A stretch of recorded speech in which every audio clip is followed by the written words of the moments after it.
So we've spent a lot of time going through truth tables. We learned what the truth tables look like for all of our main operations. Now we want to talk about how two statements can be equivalent to each other. And we kind of did this with sets a bit. We saw two sets could be equivalent or they could be exactly equal.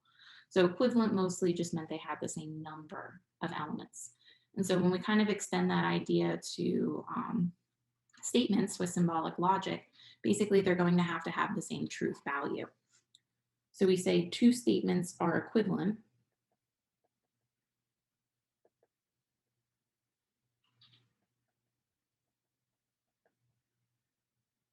which is going to be symbolized by an equal to sign with two arrows or a triple equal sign if both statements have exactly the same truth values.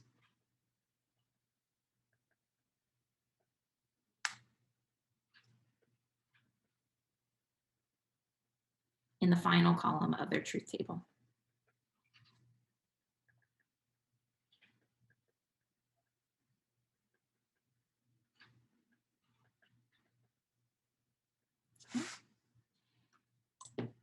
So let's take a look at an example. We'll just do two smaller statements, something that doesn't require a large amount of columns.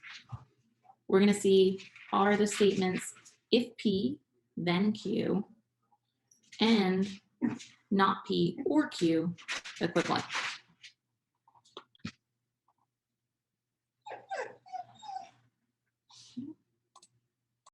So we're going to make a truth table for both of these. We've got our if P, then Q. So we need our beginning statements P and Q. And then we can do our conditional statement. And we've got the same starting values as always, both true, one true, one false, false, true, false, false. And so remember, for the conditional, the only problematic case is when you uphold the condition, but I do not follow through with the conclusion. So this is the only bad case. All of the others are perfectly fine. Okay. Now I want to look at the second statement. So we've still got two statements, P and Q. We need to figure out not P before I can do this main or operation. So after I do that, then we can find not P or Q. The one thing you have to be careful about is you need exactly the same starting values. Okay? So I cannot change the order of those truth values. Really, you should try to keep the same order every single time regardless, but you want to make sure it's the same order.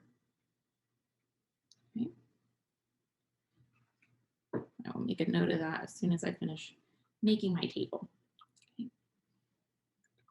So these statements must be in exactly the same order.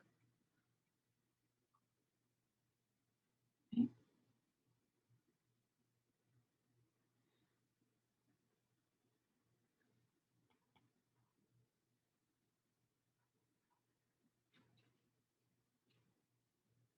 Because if you start with a different combination for those beginning statements, what happens at the end doesn't matter. It needs to be the same. Now that I've got my truth values, to find not P, I go ahead and just switch those over. So this is false, false, true, true. And now here I'm looking for the or. So I put my values of not P. We're doing or. And then I put my values of Q. And all I'm looking for is at least one true. Yes, no, yes, yes. Okay. So if we look at the end now, the order of these is exactly the same. I get the same final columns. Okay. So since the final columns match,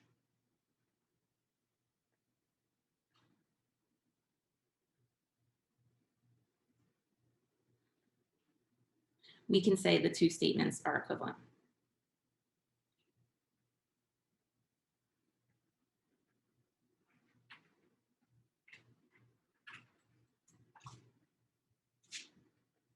Okay. So I've got my statement, if P, then Q. It is equivalent, so you can use either one of those two symbols, to the statement not P or Q. So with this, we actually get another De Morgan's laws. So we saw that for sets. We're now going to have something similar for logic.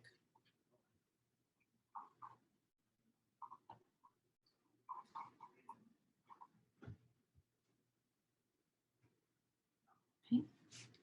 So remember that applied to if you were going ahead and applying the complement to our two different sets, kind of like the complement is our not, it's the opposite. So if I apply the not to P and Q, this is equivalent to distributing that not and changing the sign in the middle. So and goes to or and vice versa. The other one is if I apply that not to an or statement, again, you can distribute the not to both, but you change that operation in the middle. So you could go through and do truth tables for both of these and show this is equivalent to this. We're not going to go through that process though, just to save some time, because it's really a similar extension to sets. What we are going to do is just apply this though to find if two statements are equivalent or not. And then we'll jump back into kind of using words for a little bit. So we're going to use De Morgan's law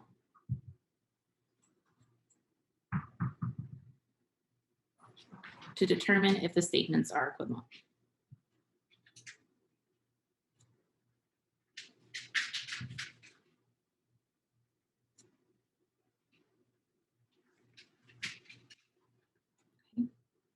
The first one we're going to do is not P and Q, and P or not Q. Okay. So using De Morgan's law, I can start over here because I've got that not in front of my two statements. So we can go ahead and distribute it.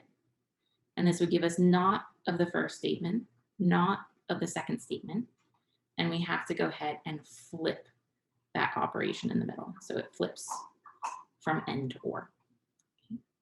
And now if I negate a negation, it's going to flip back to its original truth value. So this does indeed give me P or not Q. So instead of trying to do two different truth tables for each of these, instead I'm able to see these two are equivalent much more quickly. Okay. Do one more. Let's do not P or Q and P or not Q. Okay. So again, I'm going to start on the side that I'm able to distribute that not to, and I'll use my other notation. Again, you can use triple equal to sign. You distribute the not to both statements. But again, I've got to flip this operation. And so when I apply that negation twice, it cancels out, kind of like a double minus sign, they cancel each other out. And I don't end up with the same statement. Okay. So these are not the same. So they're not equivalent. There's no way I can make an and and an or the same. They both mean different things. It'd be helpful if I could spell. I apologize for my dog chewing a toy in the background. She's having a good time. Okay. All right, let's try another example utilizing words. We're going to use De Morgan's law to rewrite the statement.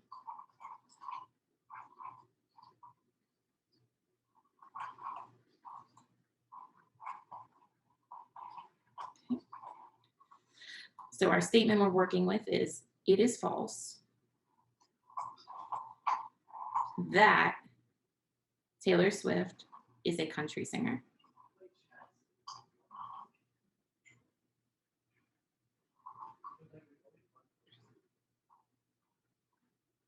And 21 Savage sings opera.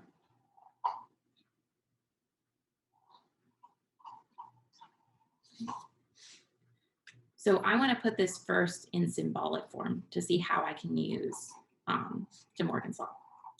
So I've got two statements in here. Taylor Swift is a country singer, and then 21 Savage sings opera. So I'm going to let P be the statement, Taylor Swift is a country singer.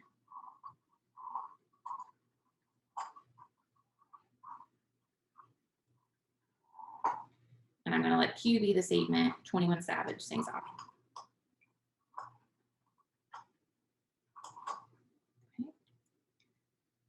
Then trying to put this in symbolic form, the thing you want to realize is it's starting out by saying it is false that this next stuff is going to happen. So it's kind of like there's parentheses around here. So in logic form, this statement is, it is false that this stuff happens. And it's false that Taylor Swift is a country singer. So that's our statement P. And 21 Savage sings opera. So that is the statement Q. So using De Morgan's Law, I can go ahead and distribute that negation to not P and not Q, but the end has to change to an or. Okay. And remember, the negation of these statements really just adds the word not to it. So not P is going to be the statement, Taylor Swift is not a country singer. I'm going to cheat a little and just duplicate this.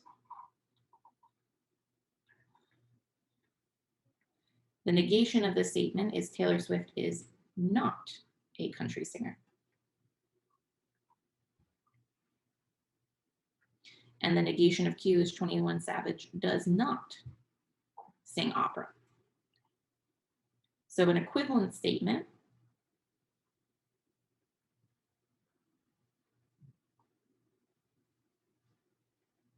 is not P or not Q. So that would be Taylor Swift is not a country singer.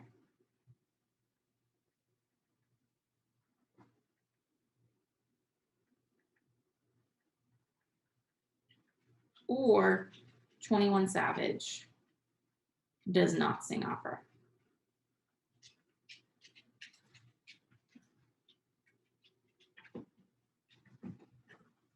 Okay. All right. So let's go ahead and try another example.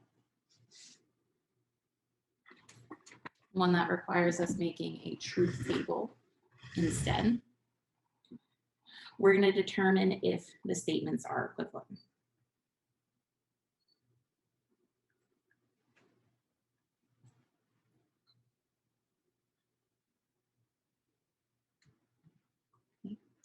Now, realistically, you could go through and you can create two separate truth tables, but really you can kind of combine it and just do one. So this way you guarantee your statements P and Q start at the beginning. And so the two things we're going to determine if they're equivalent are if P, then Q, and the other statement is P and not Q. So we're going to see if those are equivalent or not. So I've got my statements P and Q. I've got my conditional. Okay. And then I want to go ahead and before I can figure out this statement, I've got to find not Q. So I'm going to kind of create another column or a little separation. I need not Q, and then I'm going to go ahead and find this end. So this way I'm guaranteed I start out with the same truth values at the beginning.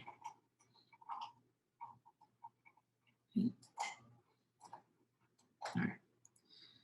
So this is one way to keep things a little more simplistic for you. You basically add in a buffer column. Okay.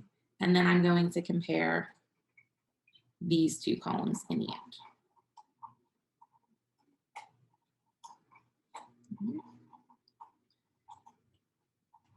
All right, so let's go ahead, make the rest of our table.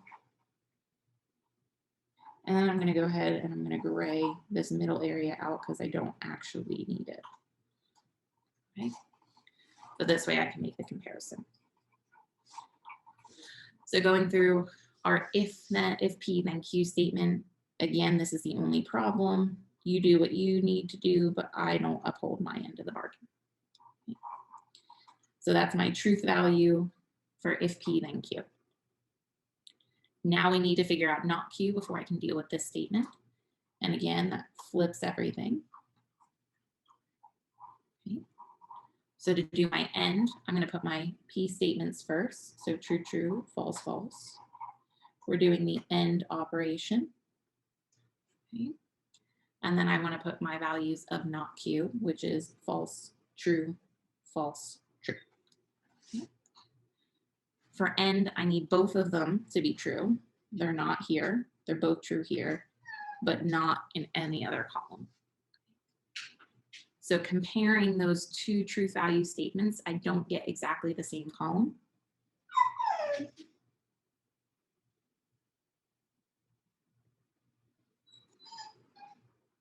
So these are not equivalent.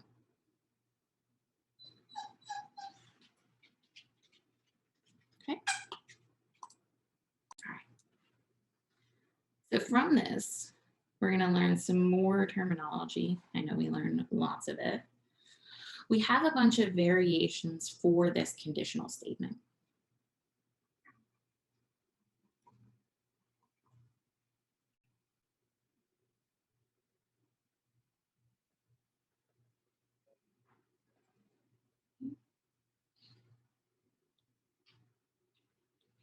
All right. So we're going to go through the name of each. We're going to look at the symbolic form. And then I'm going to give you how it's read as.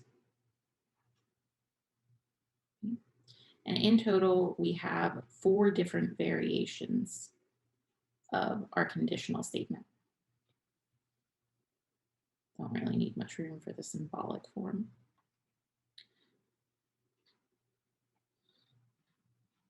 Okay. So the first one, we're going to start just writing the conditional. And so this is our main base statement. And so this is read if P, then Q has to follow. The first one, that's our variation, is the converse. Okay. And so the variation is Q starts. So we basically flip the order. So we start with Q, go to P. So this reads, if Q, then P happens. So it flips. The second variation is the inverse. And so that doesn't change the order of these statements. Instead, it negates both of them. Okay. So the way we read this is if not P, then not Q.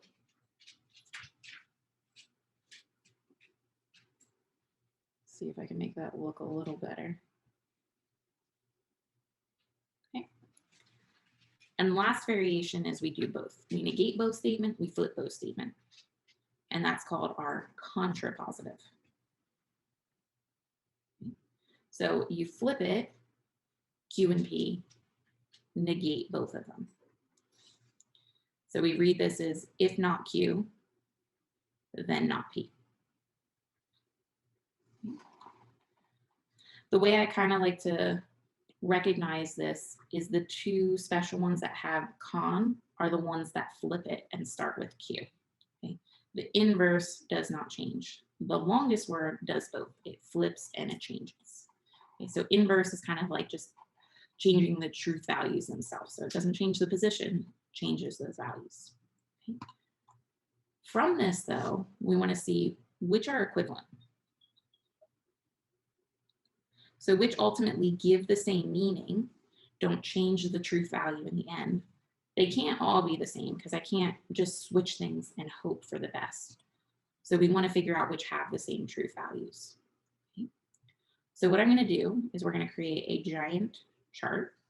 We've got our 2 statements P and Q. We're definitely going to need the negation of both of them. And then I'm going to go ahead and I'm going to write down all of these different variations.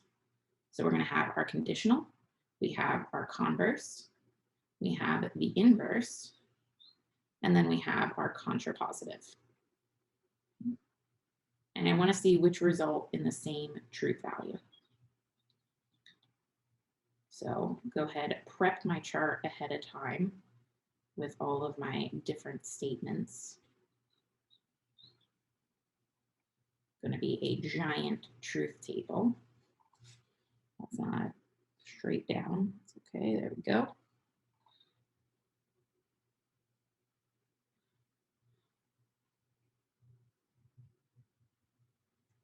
And I'm going to see which ones give me the same values in the end.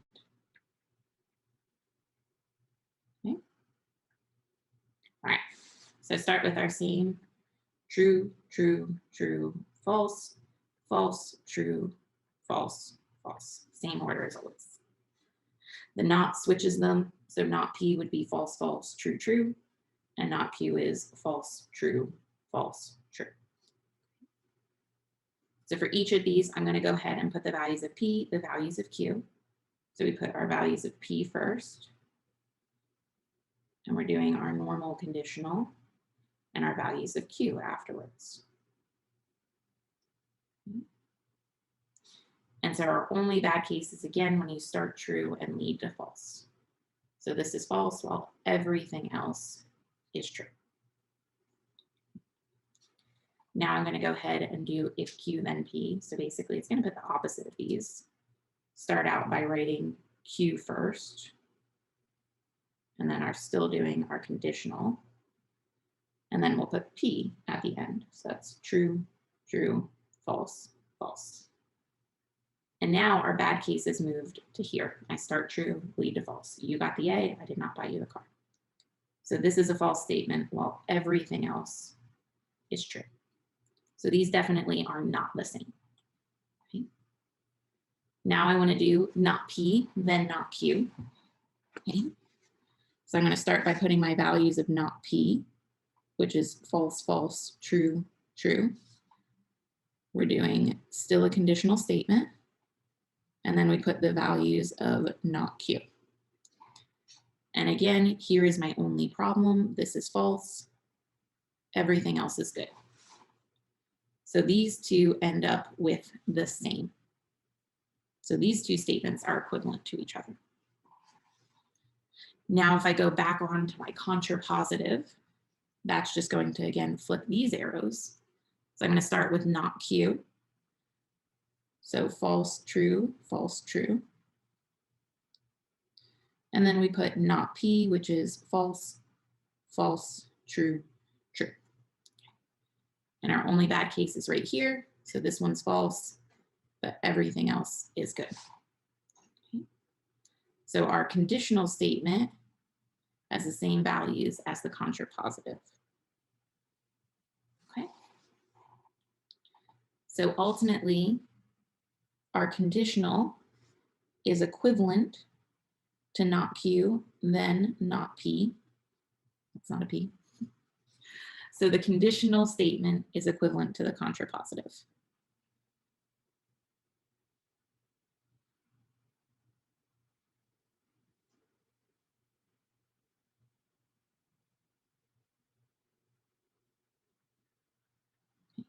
Likewise, if I have my inverse, which starts out Q, goes to P, it is equivalent to not P, then not Q. So the converse is equivalent to the inverse.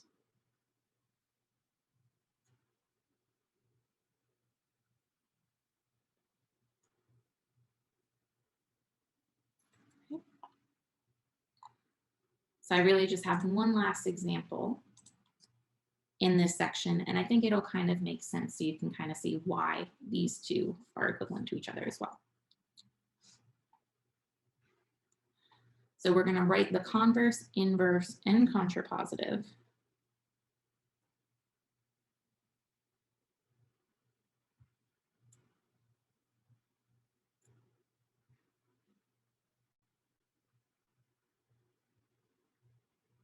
Of the statement in sentence form.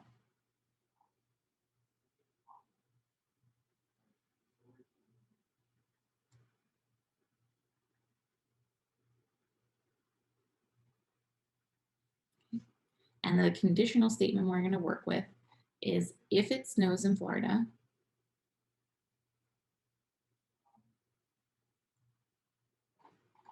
let's see if I can Reset my pen, seems to be having some issues. I don't know what's going on with it. All right, some nice technical difficulties. All right, there we go. So if it snows in Florida, then school is canceled.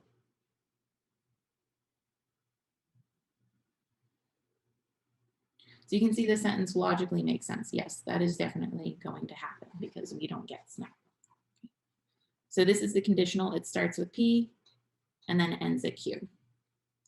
So P is the statement, it snows in Florida.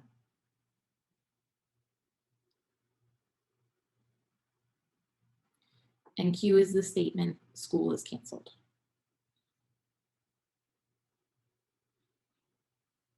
To give us that conditional statement. So now I want to go through and I want to do each of my special variations. So I'm going to start with the converse. And again, con means you flip it, so you do Q and P. So we want the statement if Q, then P. And so this would be if Q happens, so if school is canceled,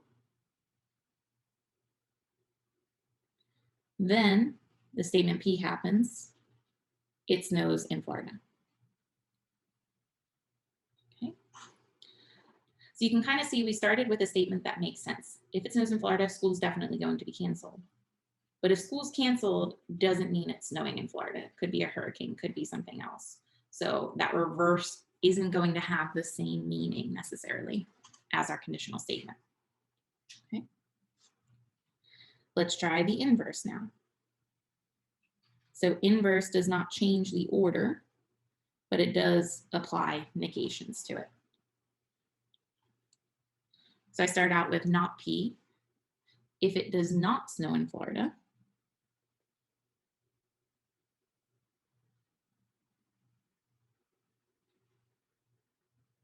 then not Q, so then school is not canceled. Which again, just because it's not snowing does not mean school is not canceled. So these kind of have the same meaning to them, which is why they're going to be equivalent. Now, if we move on to our final one of the contrapositive, longest word, so it does flip the order and negate them. So I start out with not Q. If school is not canceled,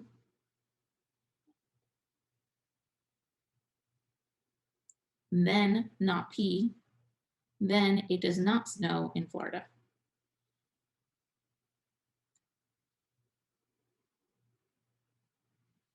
And that one makes a little more sense. If it's not canceled, then it's definitely not snowing.